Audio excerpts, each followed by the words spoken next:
Good morning, everyone, and welcome to Sunday School today. Glad to have you with us, and thank you for joining Sunday School. For those of you who do not know, I do have the privilege of teaching a Sunday School at church. It's the one upstairs in the auditorium, way up front, and I teach a class of older men. And while that task is somewhat intimidating and daunting at times, I do enjoy it, and I really miss it right now, actually. And to all my Sunday School attendees, hi to you, and glad you could be here for Sunday School again. So, also, today is a bit sad for me as well, because today is actually the day that we had plans of singing out at Trauger for our church choir program. So, all of you who are in my church choir group, have fun singing at home. Hopefully we can get a program in, hopefully at Weavertown or at Trauger in the future. We'll see what happens. But special thoughts to you, to our singing group, because we would be singing at this very moment. Sunday morning. All right, turning to our lesson today, we're in Acts chapter 13. And I'm going to go back a little bit to 2 Sundays ago. Last Sunday, Jordan talked about the Easter. They had the Easter lesson, and then 2 Sundays ago, Paul Fisher talked about the beginning of chapter 13. So our lesson for today is Acts 13, verse 13 to 25. And jumping, I'm going to do a little bit of recap. So beginning of chapter 13, actually the very last verse of chapter 12 is very interesting. It says, chapter 12, verse 25, it says, "And Barnabas and Saul returned from Jerusalem when they had fulfilled their ministry, and took with them John, whose surname was Mark." Very interesting phrase there, John, whose surname was Mark. And I'm going to be talking specifically about John Mark today. When I was looking at the lesson, I kind of got carried away studying about him. So I'm going to share some thoughts in regards to him, and then maybe, so the first section, and then later, next Sunday, I'll be teaching again, Lord willing, and dive into the message that Paul starts preaching. So Paul and Barnabas take this man, John, whose surname was Mark, and they go up to Antioch, which is what Paul Fisher talked about 2 weeks ago. And while they're in Antioch, they traveling around, it says, verse 2, the people separate Barnabas and Saul for the work unto the Lord, and they send John Mark with them. And so Paul and Barnabas and John Mark are traveling. They're on the first missionary journey, as we call it. And verse 4, they're sent from the Holy Ghost, depart unto Seleucia, and then they sail to Cyprus, which is that island. And interesting thing about Cyprus, Cyprus is actually where Barnabas is from. And they say that Barnabas and John Mark are related. And so possibly John Mark would know some people as well in Cyprus. Barnabas would possibly know people. It doesn't mention anything like that, but it's his hometown, so I imagine he knew some people for sure. And while they're there, they go through, verse 6, they go through the island of Paphos, and then that's where they meet the sorcerer, that Bar-Jesus that Paul Fisher talked about, and also Elymas, and Sergius Paulus, who's a prudent man. He calls for Paul and Barnabas to come to him. And then we ended last lesson with Saul rebuking this guy and telling and making him blind, the sorcerer, and making him blind. And through all of that, I find it very interesting that we don't hear anything from Barnabas or from John Mark. Like, what were they thinking? What were they doing during this time? You know, they're here, they're in the hometown, and this guy, and I actually read a commentary that was very interesting. It talked about possibly that maybe Sergius Paulus or the sorcerer Bar-Jesus, if it was possible that Barnabas and John Mark knew him or knew of him, since it was in their hometown or their home island, if you will. And it's a good chance. And Sergio Paulus is a deputy. He's very important. He's a leader, and this Elymas is possibly well known. And maybe Barnabas and John Mark know him or know of him because it's their hometown. Although that's not mentioned, purely speculation. Love to hear your thoughts on that, but keep it there for now. Verse 13 is where we start. And it says, Now when Paul and his company loosed from Paphos, they came to Perga and Pamphylia, and John, departing from them, returned to Jerusalem. A very short, very brief, very simple sentence, but a very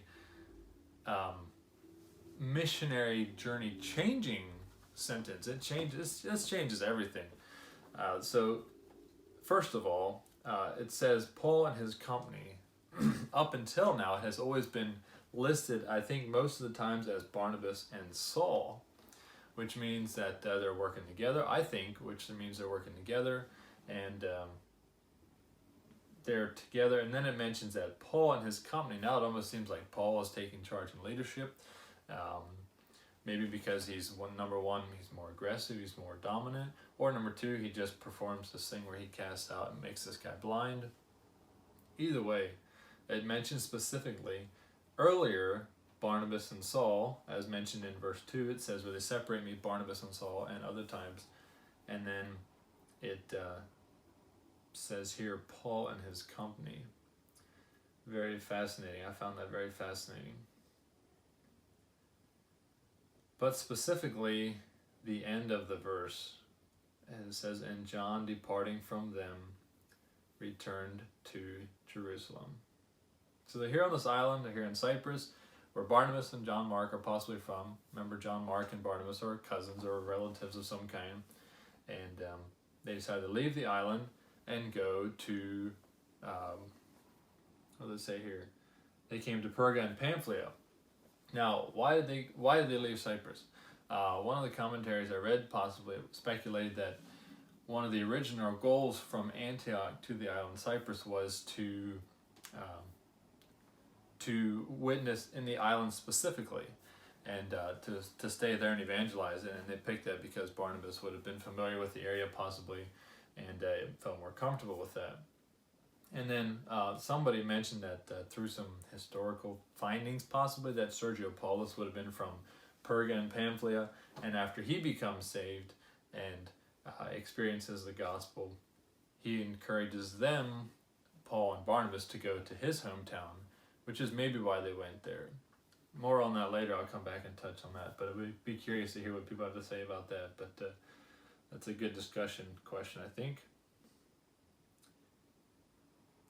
So Paul and Barnabas leave the island and move on, and John Mark departs and returns to Jerusalem. Now, why doesn't he return to Antioch? Antioch's a lot closer. That's where they came from. That's where they started. It's not really mentioned why he left, although there's a list of things, lots of ideas of why he left, lots of reasoning. But yeah, a couple of reasons why some people think he left. It mentions at the beginning of the verse that Paul and his company, as alludes to the fact that Paul is now in charge and Paul's leading out, and you kind of read that through the rest of the missionary journey.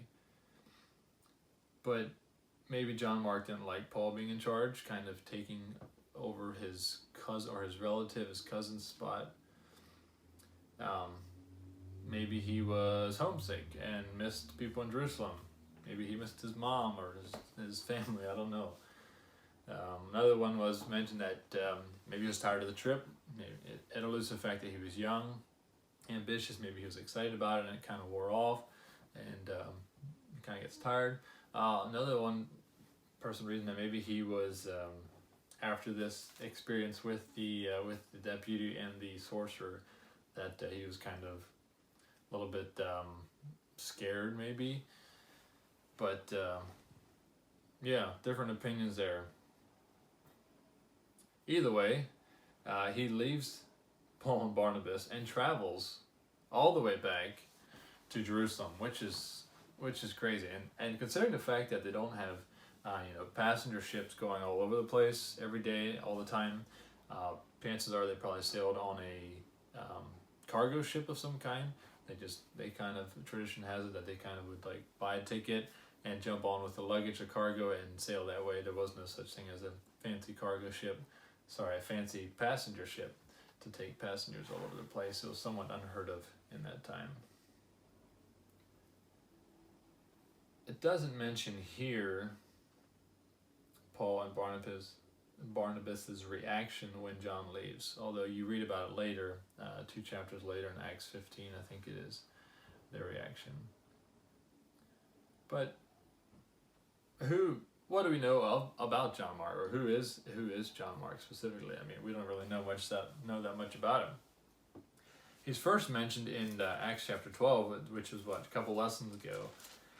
If you remember, his name first appears in Acts 12:12, and that's when the story of when Peter's in prison. Herod puts him in prison. He's sleeping between the guards, and the angel comes and walks him out of prison. The guards are all sleeping, and then Peter goes to a house where people are praying, and that's where Rhoda comes to the door and answers the door.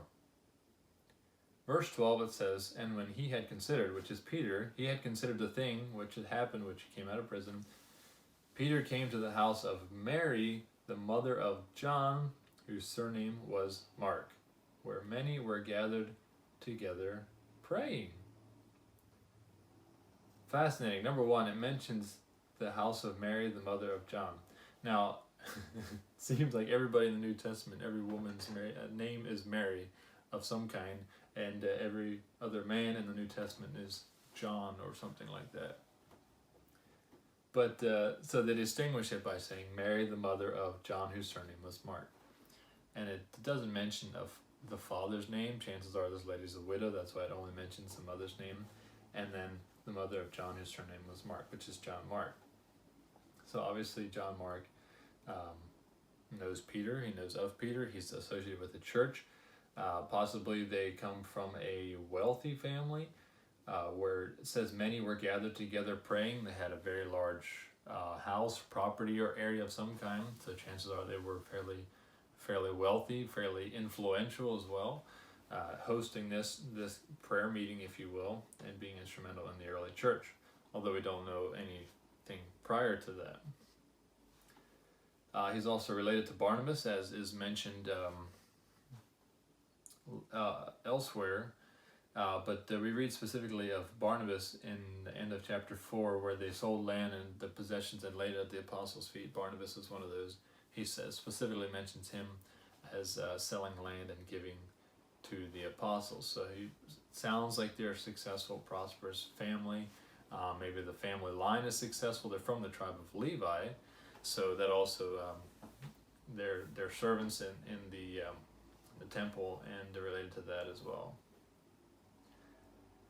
It is believed that this John Mark, who leaves Paul and Barnabas on their missionary journey, later writes the book of Mark.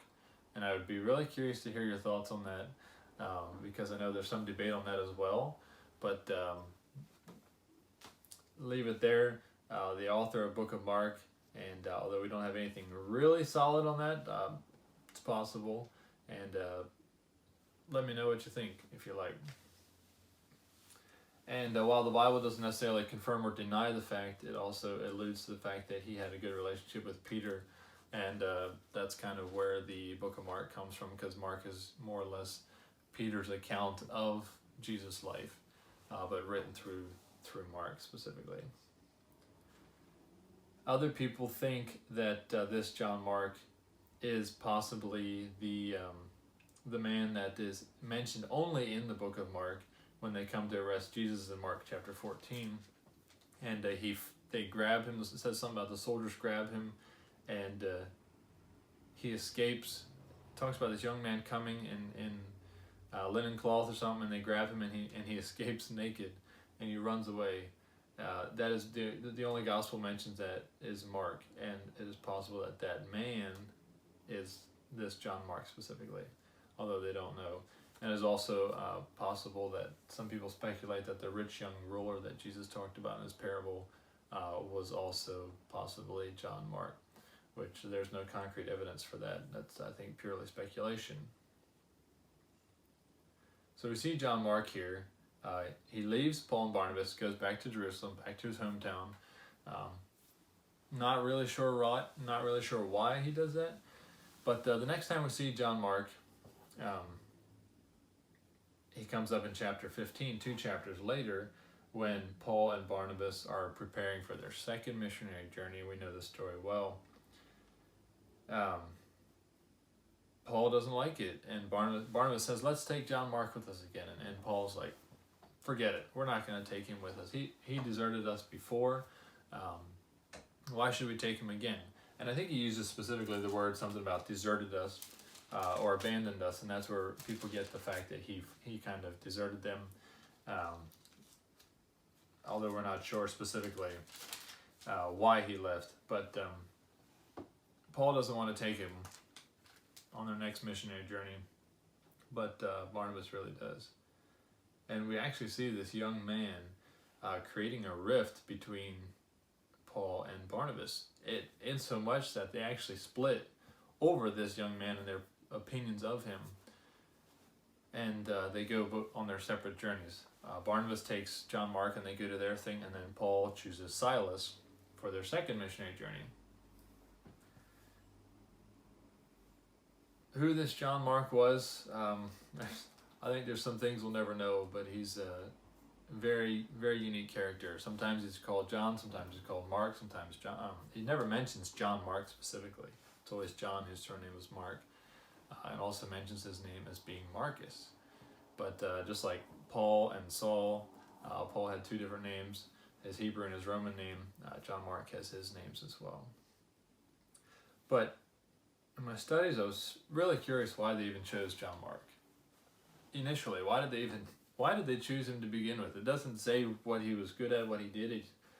It doesn't say that he was a prophet. It doesn't say he was a leader. It doesn't say he was a preacher, a pastor. Or it doesn't really say anything about him. But they chose him to go with them on this big missionary journey, and to me, there had to have been surely there was something outstanding about him that would have made them pick him, because this is a missionary journey that's a big trip. It's a big deal. It's a lot of traveling and a lot of preaching and praying and prophesying. You're not just going to pick anybody for that. At least I wouldn't anyway. Maybe it's possible that since Barnabas is related to him, that he knew him well and decided to go with him for that reason. So he leaves Paul and Barnabas. Later, when they try to do the other missionary journey, they actually have a big disagreement over him and they split ways. But what actually happens to him then? Like, what happens to him? There's not a lot. There's not really anything mentioned after that. We do know he goes with Barnabas on a missionary journey, but we roughly don't hear from him for about 10 years of silence, so we don't really hear about him. And we actually don't really hear much about Barnabas either after that. And that's kind of jumping forward a couple lessons, I know, but they do their missionary journey and they go to Cyprus and preach around there, and then they kind of go off on their ways. But Paul is upset about him leaving. But later in Colossians 4, Paul is writing, and he's writing from prison. And Colossians 4:10, he specifically mentions something about my fellow prisoners, Aristarchus and Mark, I think, or Marcus. It alludes to John Mark is actually in prison with Paul the first time he's in prison. But what happened between when he leaves them to that point, I don't know if we'll ever know. And if so many untold stories and so many, who knows what happened. But we read later that Paul writes and says, I'm with these guys and I'm in prison with Aristarchus and John Mark. And they're his fellow prisoners. And how they got there, how they even started getting along is beyond me. But something crazy had to happen. And I think it's just amazing that Paul is very, very dynamic, and he's very adamant about him not going with them on their second missionary journey. And then later we see that they end up in prison together. And I think, and there's even more things later specifically. If you look at the end of chapter 15, where they're deciding, and it says, chapter 15, verse 39, it says, and the contention was so sharp between Paul and Barnabas that they departed one from another. Because Paul thought it not good to take John Mark with them. So Paul is very upset with John Mark, and then later they're in prison together. But how long did their relationship last? How long did they stay together and stay close. In 2 Timothy, Paul he's again in prison at the end of 2 Timothy, and he writes specifically to Timothy in 2 Timothy 4 verse 11. And Paul's about to die. He knows his end is coming. He's about to be beheaded, and he writes to Timothy, and he asks Timothy to bring somebody with him to visit him. And this is roughly, 25-ish years later, since Peter's been released from prison way back in chapter 12.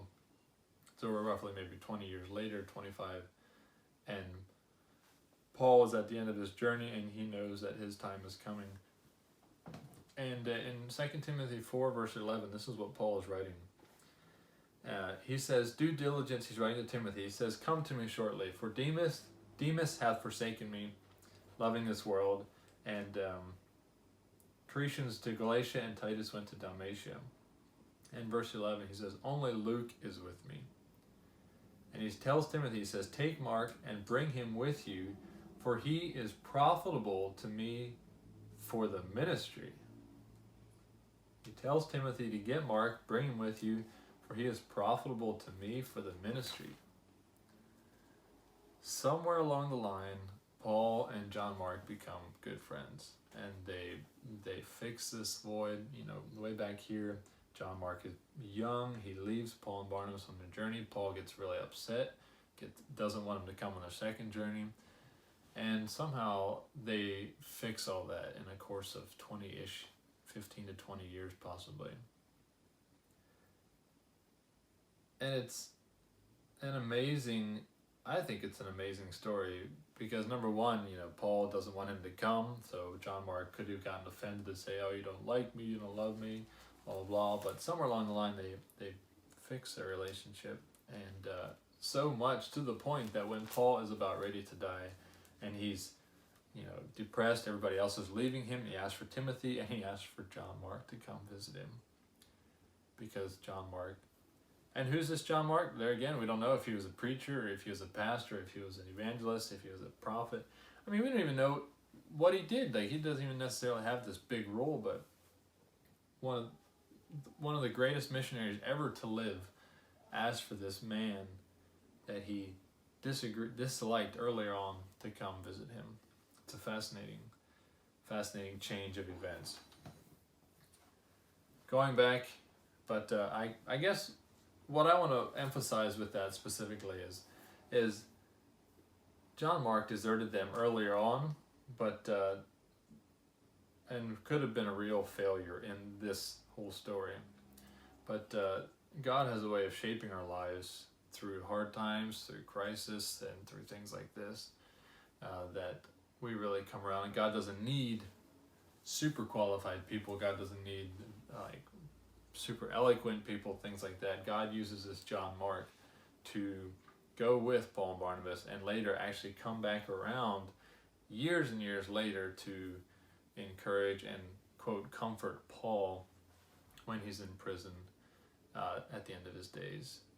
So next Sunday we get to look at where Paul and Barnabas head next, and the things they do, and especially the sermon that Paul preaches in the synagogue there. But the challenge for you today is remember John Mark, remember the simple things, and encourage people with simple ways, and bless people that way. Thank you for listening, and happy Sunday, and enjoy the rest of your week as well. God bless you.